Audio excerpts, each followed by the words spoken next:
वैसे तो प्रत्येक मास में 2 बार एकादशी आती है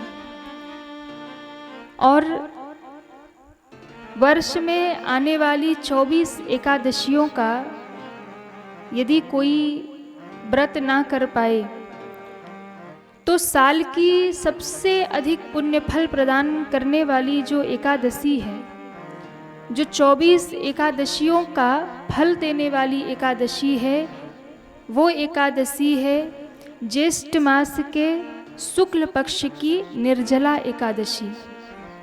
ये एकादशी इतनी प्रभावशाली है कि यदि कोई पूरे वर्ष एकादशी का व्रत नहीं कर सकता, यदि पूरे साल की एकादशी का आप व्रत नहीं कर पा रहे हैं, तो साल में केवल एक एकादशी का व्रत यदि आपने कर लिया, ज्येष्ठ मास के शुक्ल पक्ष की ये आने वाली निर्जला एकादशी, जिसे भीमशैनी एकादशी भी कहते हैं, इस व्रत का यदि आपने पालन कर लिया तो आपको पूरे वर्ष की एकादशी व्रत करने का फल प्राप्त हो जाएगा।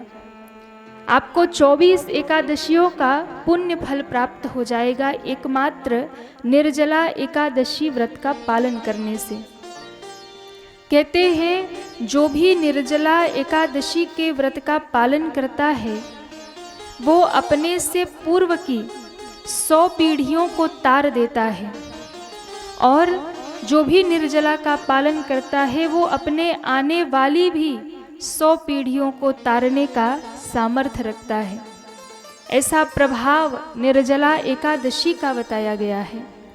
कहते हैं शास्त्र में कहा गया है कि गया, प्रयागराज, काशी और रामेश्वरम में जाकर के स्नान करने का जो पुण्य फल मिलता है, एकमात्र निर्जला एकादशी का व्रत करने से वो फल प्राप्त हो जाता है।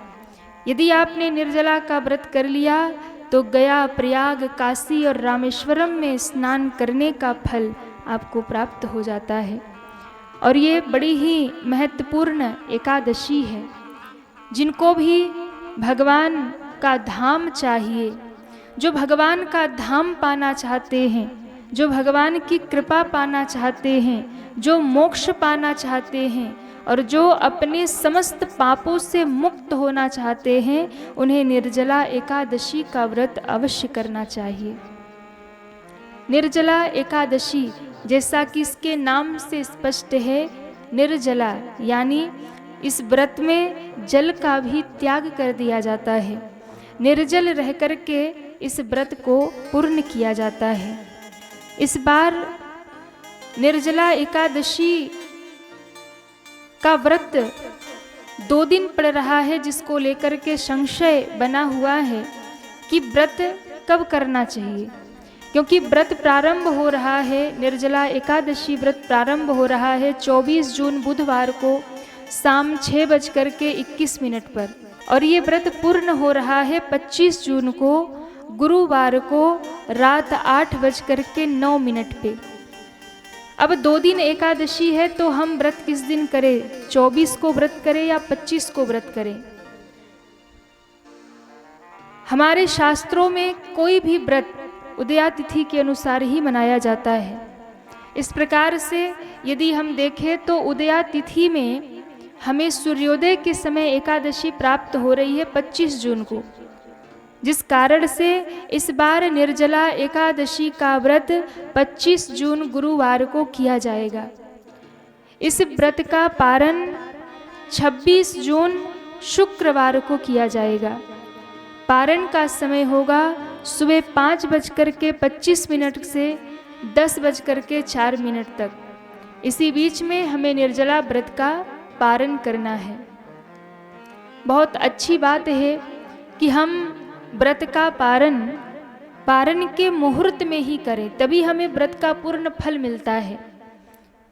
पर सारी एकादशियों में भले ही पारण का मुहूर्त हमसे छूट जाता होगा, समय चूक जाता होगा, पर निर्जला एकादशी का पारण का जो समय है वो किसी से चूकता नहीं है, क्योंकि 24 घंटे अन्न जल का त्याग करने के बाद तो जैसे ही द्वादशी लगती है और व्रत के पारण का मुहूर्त आता है, हर कोई तुरंत चरणामृत लेकर के उस व्रत को पूर्ण करता है। तो चाहे और पारण का समय छूट जाता हो, पर निर्जला का पारण बिल्कुल समय से ही होता है। तो आप सभी 26 जून को इस व्रत का पारण करेंगे। सुबह 5:25 से लेकर के 10:04 तक इसका समय है।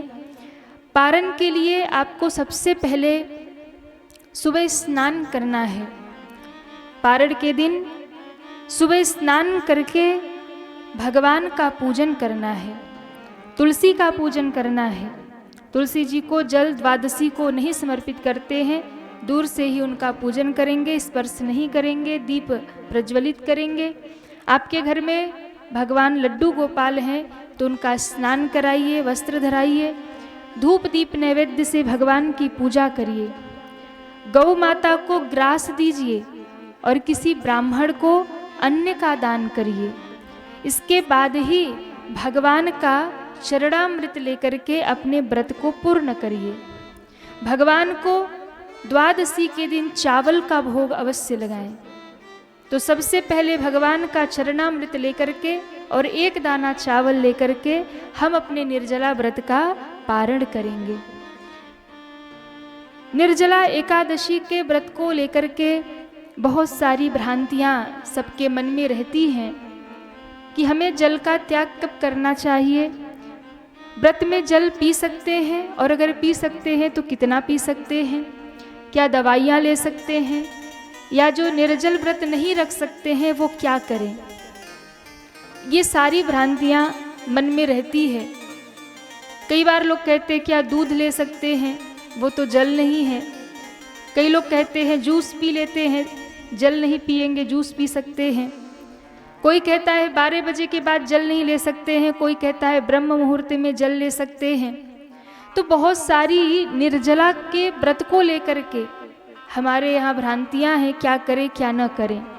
तो सभी ध्यान से सुने, जब आप निर्जला का व्रत धारण कर रहे हैं तो निर्जला का अर्थ है जिसमें जल का भी त्याग करना है, जिसमें आप कुछ भी खा नहीं सकते, कुछ भी पी नहीं सकते, तभी आपका ये व्रत पूर्ण होता है। यदि आपने निर्जला का संकल्प किया है तो आप ना तो जूस पी सकते हैं, ना दूध पी सकते हैं, ना फल खा सकते हैं, ना फलाहार कर सकते हैं।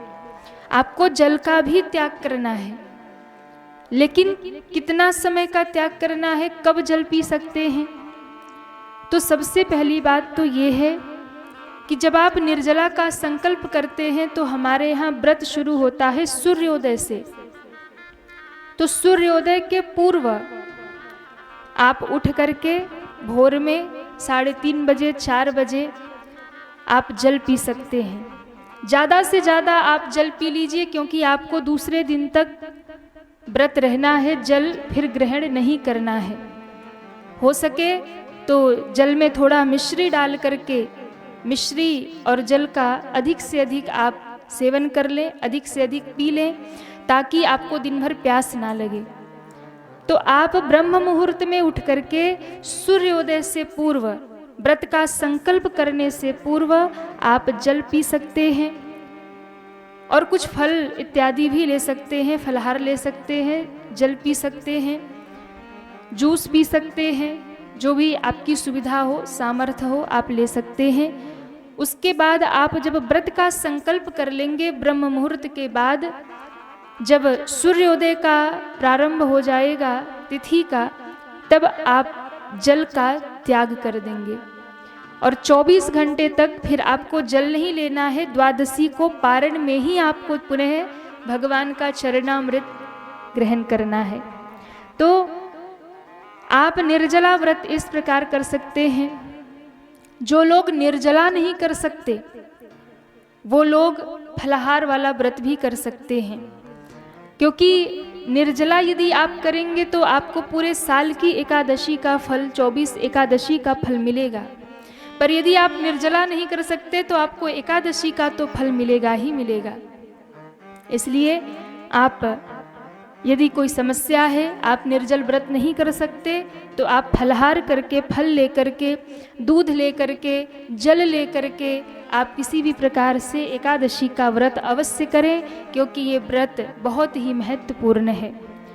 इस दिन यदि आप अस्वस्थ हैं, आप बीमार रहते हैं, तो आप निर्जला व्रत में दवा ले सकते हैं, क्योंकि आपका शरीर जब स्वस्थ होगा तभी आप कोई भी साधन कर सकते हैं।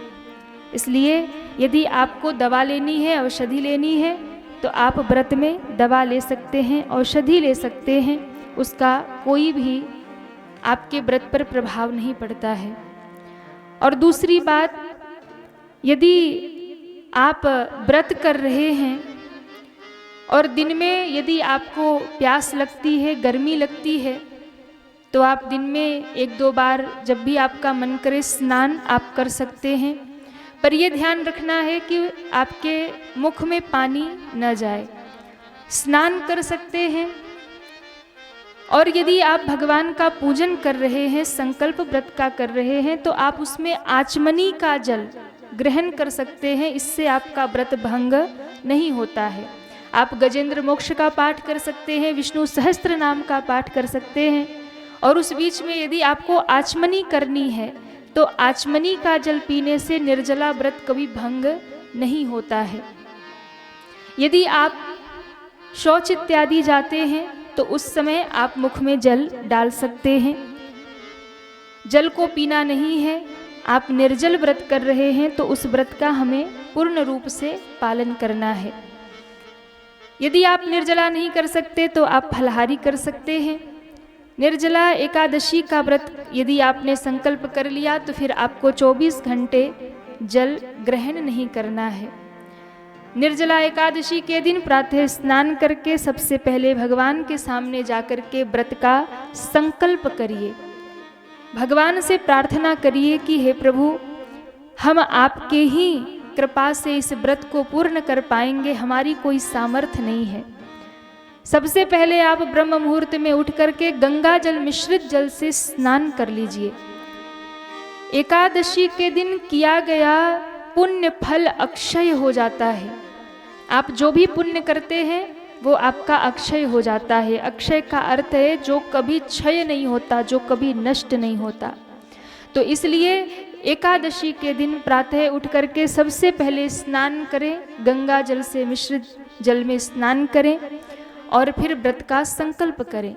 इस दिन ज़्यादा से ज़्यादा पुण्य करें, जप करें, तप करें, अनुष्ठान करें, भगवान का नाम जप करें, गुरु मंत्र का जप करें। इसका फल अनंत गुना अक्षय हो जाता है। इस दिन किया गया दान, इस दिन किया गया भजन कभी समाप्त नहीं होता है, भगवान के चरणों में अक्षय हो जाता है। तो सबसे पहले व्रत का संकल्प करें।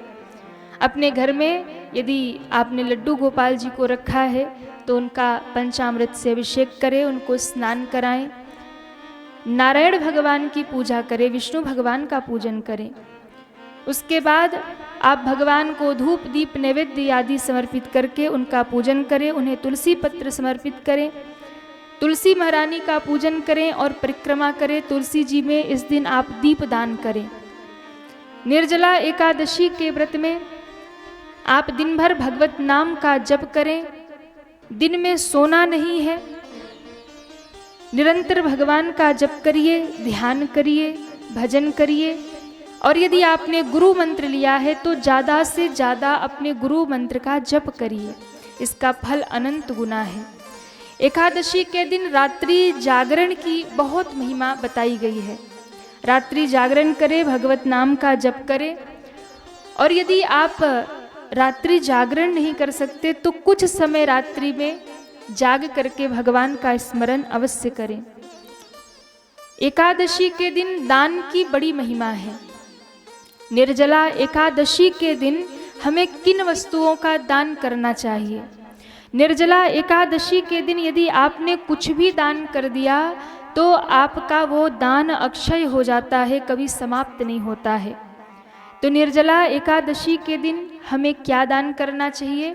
निर्जला एकादशी के दिन मीठे जल से भरे हुए घड़े का दान आप कर सकते हैं। किसी सुराही का, किसी घड़े का आप किसी ब्राह्मण को दान करिए। इस दिन हाथ से बने हुए पंखे का दान करना चाहिए, जिससे आपका पितृ दोष समाप्त होता है। इस दिन खरबूजे का दान हमें अवश्य करना चाहिए। तो निर्जला एकादशी के दिन मीठे जल से भरा हुआ घड़ा किसी ब्राह्मण को आप दान करें। द्वादशी के दिन इस व्रत का पारण करें और अपने व्रत को पूर्ण करें।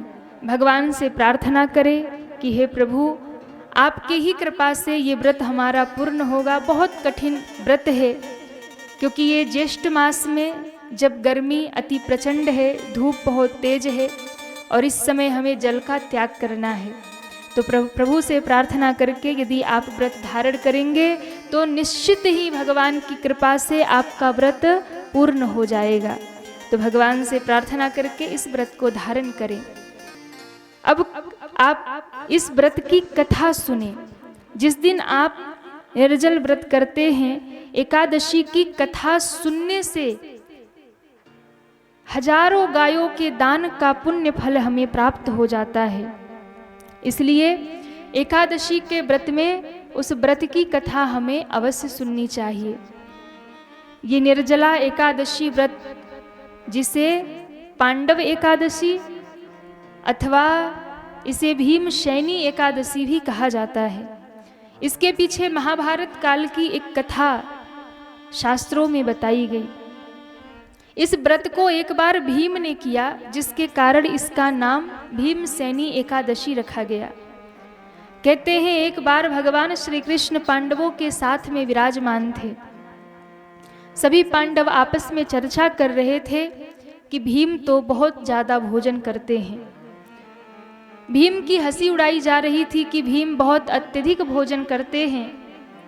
तो भीम ने कहा, प्रभु मैं क्या करूं, वैसे तो सब मुझे भोजन भट्ट के नाम से प्रसिद्ध करते हैं, सब मुझे भोजन भट्ट कहते हैं, पर मैं क्या करूं, मैं किसी भी कार्य को किए बिना रह सकता हूं पर भोजन किए बिना नहीं रह सकता। मुझे भूख बहुत लगती है, यदि मैं थोड़ा भी भोजन करूं तो मुझे अतृप्ति लगती है, दिन भर लगता है कि कुछ खाया नहीं, इसलिए दिन भर मुझे भोजन करने के लिए चाहिए। भगवान ने कहा, बहुत अधिक खाते हो, थोड़ा व्रत किया करो। भीमसेन ने कहा, व्रत तो मुझसे नहीं हो सकता। तब एक दिन वेदव्यास जी का आगमन हुआ और पांडवों ने कहा कि भीम तो कभी एकादशी का व्रत नहीं करते हैं, पर कोई ऐसा व्रत इनको बताइए जिससे साल में केवल एक बार व्रत करे और इनको सारे व्रतों का फल मिल जाए। तब वेदव्यास जी ने भीमसेन को कहा कि हे भीम, यदि आप पूरे साल की एकादशी का व्रत नहीं कर सकते तो वर्ष में आने वाली ज्येष्ठ मास की निर्जला एकादशी का व्रत अवश्य करिए। भीम ने कहा, मेरे उदर में वक्र नाम की अग्नि प्रज्वलित है, जिसके कारण मैं व्रत नहीं कर सकता। तब व्यास जी ने कहा, केवल एक दिन निर्जला रहकर के एकादशी का व्रत कर लो तो तुम्हें पूरी साल की एकादशी का फल मिल जाएगा। तब व्यास जी के कहने पर भीम ने निर्जला एकादशी का व्रत धारण किया और निर्जला एकादशी निर्जल रह करके, जो भीम दिन भर में कई बार भोजन किया करते थे, उन्होंने बड़े तपस्या के साथ में इस निर्जल व्रत को धारण किया। पूरे दिन पूरी रात निर्जला रहे। भोर होते होते भीम मूर्छित होकर के धरती पे गिर पड़े। उन्होंने निर्जला के व्रत का पालन किया और तब पांडवों ने उन्हें भगवान का चरणामृत दे करके उन्हें होश में ले आए और तब भीम का एकादशी निर्जला एकादशी का व्रत पूर्ण हुआ।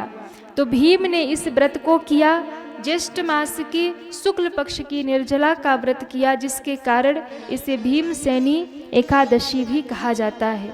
ये व्रत अत्यंत ही महत्वपूर्ण है, 24 एकादशियों का फल देने वाला है, समस्त पापों का नाश करने वाला है। इसलिए हमें निर्जला एकादशी का व्रत अवश्य करना चाहिए।